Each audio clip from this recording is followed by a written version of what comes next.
Hello students, I am Dr. Tanmoy Vishwas. I welcome you all in my channel Chemistry, the Mystery of Molecules. So today we are going to discuss a multiple choice question or MCQ about amino acid, you can say. And actually the reaction is presented in front of you, this carbonyl reagent and amino acid under aqueous medium, something is produced, and the question of today is what is the structure of the major product. Okay, so in order to find out the structure, four options are provided in front of you and one of them is the correct answer. So you have to find out what is the correct answer. By the way, as usual, I first request you please pause the video and try by yourself, because this will be helpful for your self evaluation. Okay, so and don't worry, after some time I shall give you the answer. And by the way, one another question I gave you, recall the structure and properties of barbituric acid. I shall give a very brief at the end. So I believe you have paused the video and tried by yourself. So let me go to the explanation of the problem in details. Fine. So let's discuss first the nature of the reagent, because if we understand the nature of the reagent, problem becomes easier. Okay, this molecule which I have presented, its name is alloxan and it is remains in the monohydrate form. Okay, it remains in the monohydrate form. Why? See, this molecule is nothing but actually a 1, 2, 3 tricarbonyl compound. Okay, what happens because of 1, 2, 3 tricarbonyl compound means 3 carbonyls are in conjugation, point number 1, and second, it's a cyclic compound. That's why the dipolar repulsion means these are extremely high, and that resulted this compound to form a gem diol. Actually the water doesn't remain in this way. What is the fate of this water? Let me draw it here.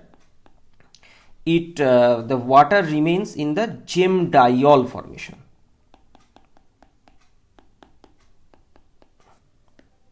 So this is the water, one molecule, this is another. So actually gem diol. So it forms a hydrogen bonding, and this thing is similar like ninhydrin. By the way, I have already uploaded lecture about detection of amino acid using ninhydrin. So please visit for better understanding. Actually, they both are similar type of reagent and properties are similar, but this molecule is little toxic in nature.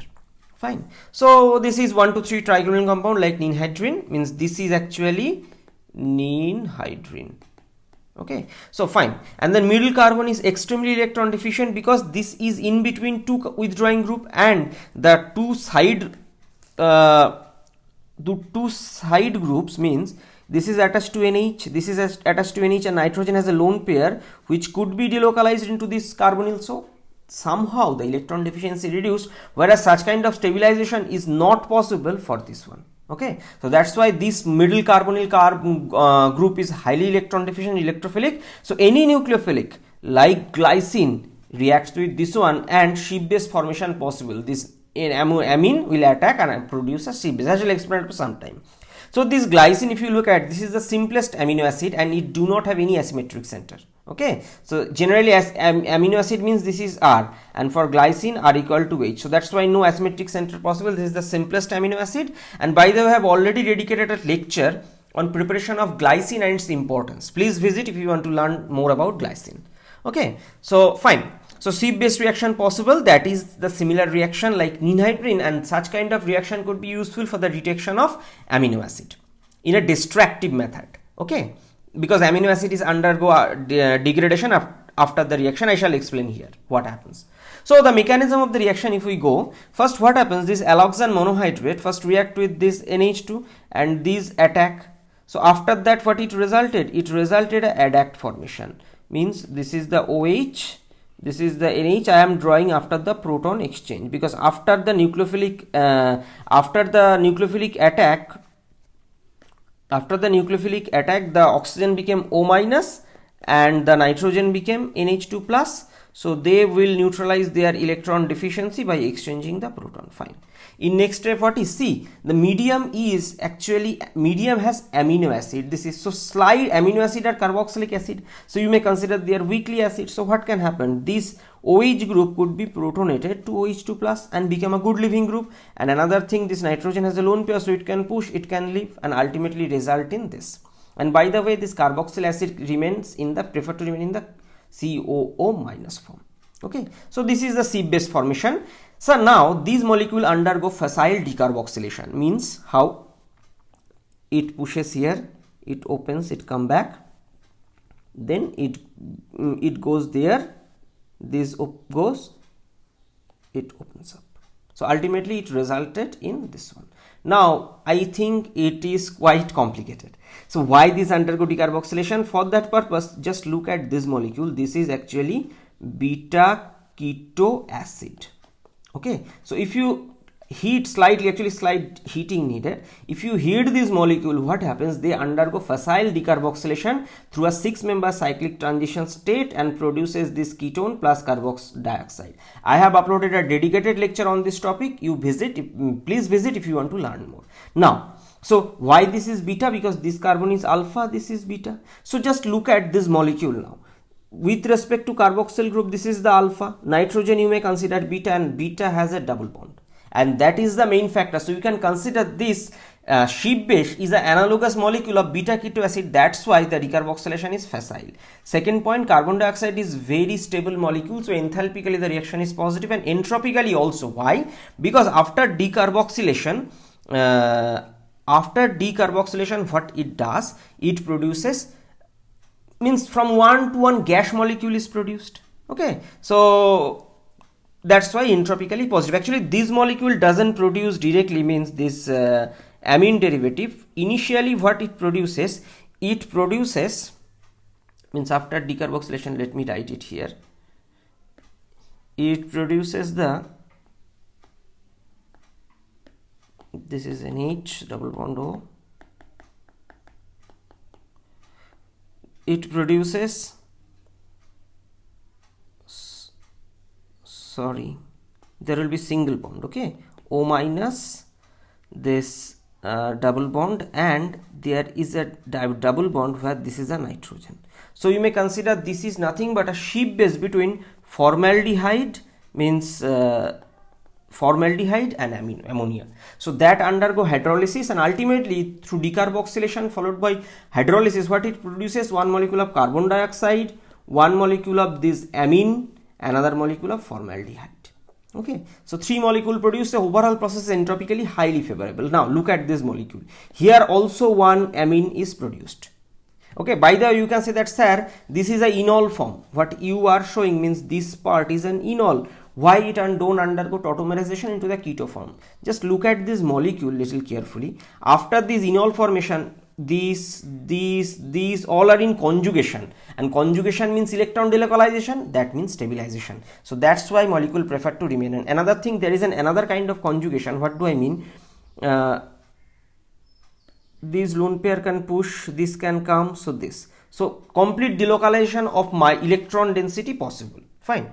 Now here amine is produced, and we know that this 1,2,3 tricarbonyl compound is very electron deficient, and when there is amine, so it can undergo further Schiff base reaction with another carbonyl like the previous way, means attack in this way. So ultimately what is produced? This will be produced. Okay, and along with that, so this will be produced, this anionic derivative, and this has some color. It's a color moiety. So that is the way for the detection of amino acid, means neutralization. By the way, if you look at this molecule, means this one, and this ammonium salt of this molecule is named as murexide. If you want, you may keep this thing in mind. Fine, but this is not the, I don't think it's so much important. Fine, so in this way the amino acid could be detected like the ninhydrin. And see, in this case what happens? What is the fate of this amino acid? Amino acid, this amine got bounded to this reagent, means 2 molecule of this reagent. This carbon, this middle carbon became formaldehyde, HCHO, and this carbon became carbon dioxide at eliminated. So overall molecule is means destroyed, ruptured. That's why this method is considered as a destructive method for amino acid detection. Fine. Okay. So what is the answer of this problem? So answer of this problem is this one. Okay. Now a question. If you get this question in your exam within 30 seconds, how can you solve it? First of all, you need to understand nature of the reagent. That's why in first slide I always dedicate about nature of the reagent. What do I mean by that? See, this is actually a 1,2,3 tricarbonyl. we know 1, 2 dicarbonyls are highly electron deficient. So just imagine how much tricarbonyl electron deficient will be. So they are electron deficient, and if you look at this molecule, this is in conjugation, this is in conjugation, so C2 is highly electron deficient. So consequently sheaf base formation will occur with C2, point number 1. So sheaf base formation, if you can understand this, just this is not sheaf base, this is not sheaf base, and reaction is happening, so all three gone. What left? This. You don't need to think anything else also. Your answer is in front of you. Okay, so that's why I always say study along with that, develop your common sense, because if you have common sense, unknown thing could be easier for you because based on your common sense and predictions. Okay, so now recall the structure of the properties and barbituric acid. Barbituric acid has a similarity with this molecule. What? Barbituric acid is nothing but, this is similar, one side is similar, this. Difference is that these two hydrogen. So barbituric acid is nothing but an active methylene compound. Okay, so it is active methylene compound, so easily, so this proton could be abstracted very easily using a base, so you can generate a nucleophile and some reaction could be possible. Whereas if you look at this alloxan, it is extremely electrophile because this C2 center, there is one carbonyl. Okay, so this is the difference, this is the this should be the O. So this is the difference and property. So this is the overall discussion. So what you have learned today, that is 1, 2, 3 tricarbonyl compounds are highly electron deficient and oxidizing agent. Why I am saying this word oxidizing agent? Because if somebody oxidizing someone, so it gets reduced, and it can get reduced when it is deficient of electron. If it is deficient of electron, then it will love to take electron from somewhere. So if it is taking electron from somewhere else, that somewhere person or something person will be oxidized because it is rejecting or giving up electron. So that's why it is an oxidizing agent also. Okay, and this molecule displays a similar property like ninhydrin, just I told, and which is very useful reagent for peptide detection, but in a destructive way. And not only that, ninhydrin is useful for the detection of fingerprint from crime scenes. I have discussed this thing in a dedicated video about ninhydrin, please visit. Now C2 carbon is the carbonyl group, middle one is the most electron deficient, fine, and dipolar repulsion and minus I effect of carbonyl groups makes the system prone to gem diol formation. That's why I told that this molecule prefer to remain in gem diol, and actually it is sold in monohydrate form. Okay, the toxic nature is a disadvantage for its practical use because ninhydrin is highly used, but this is not used. One of the reason is the toxicity. Okay, so this is the end of this discussion. I believe you have enjoyed the video. If you really enjoyed my lecture, then please like the video and make some good comment to encourage me. And if you think I am providing worthy content, then share these with your friends. And most importantly, if you think my channel is good enough for or beneficial for you, then subscribe my channel Chemistry the Mystery of Molecule, and please press the bell icon to get the notification of every single video I upload. And most importantly, thank you everyone for watching this video. So stay happy, stay blessed. See you in my next video.